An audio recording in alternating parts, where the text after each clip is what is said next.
सौभाग्यशाली तोता। बहुत समय पहले की बात है। एक छोटे से गांव के पास एक सुंदर जंगल था। उस जंगल में तरह तरह के पक्षी और जानवर रहते थे। उन्हीं पक्षियों में एक अनोखा तोता भी रहता था, जिसका नाम चिरकू था। चिरकू को लोग सौभाग्यशाली तोता के नाम से जानते थे, क्योंकि जहां भी वह जाता, वहां कोई न कोई चमत्कार हो जाता या किसी की किस्मत बदल जाती। गांव के लोग मानते थे कि अगर चिरकू उनके घर आ जाए तो उनके जीवन में सुख और समृद्धि आ जाती है। चिरकू हमेशा खुश रहता और अपनी मधुर आवाज में गाने गाता। लोग उसे फल और अनाज खिलाते और उसकी भलाई की कामना करते थे। चिरकू भी गांव के लोगों से बहुत प्यार करता था और जहां भी जाता, खुशियां बांटता। एक दिन गांव में एक गरीब किसान, जिसका नाम रघु था, बहुत परेशान था। उसकी फसलें बर्बाद हो गई थीं और उसके पास खाने को भी कुछ नहीं था।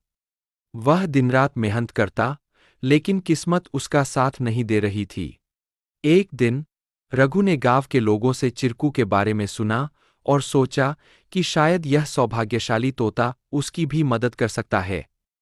रघु ने तय किया कि वह चिरकू से मिलकर अपनी किस्मत बदलने की विनती करेगा।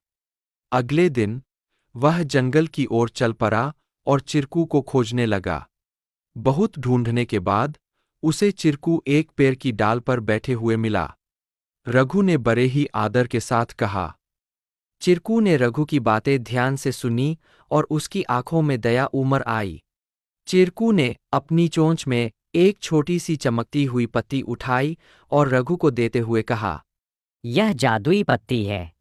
इसे अपनी जेब में रख लो और जब तुम अपने खेत में काम करने जाओ तो यह पत्ती तुम्हारी किस्मत बदल देगी। रघु ने धन्यवाद कहा और वह पत्ती लेकर अपने घर लौट आया। अगले दिन वह अपने खेत में काम करने के लिए गया।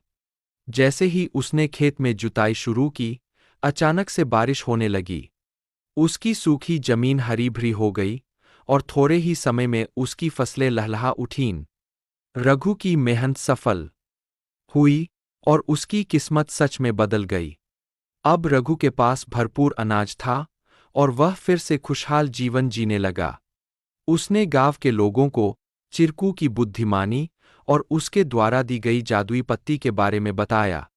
सभी लोग चिरकू की प्रशंसा करने लगे और उसे और भी अधिक प्यार देने लगे।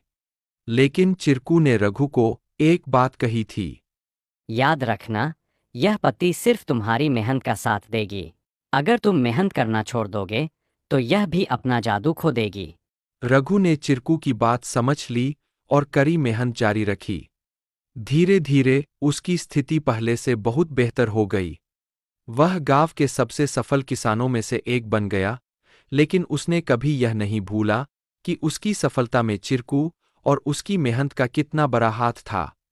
कहानी से सीख। इस कहानी से हमें यह सीख मिलती है कि किस्मत भी उन्हीं का साथ देती है जो खुद मेहनत करते हैं। सौभाग्य और अवसर तभी काम आते हैं जब हम अपने प्रयासों से उन्हें सही दिशा देते हैं। Please like, share and subscribe our channel to learn more.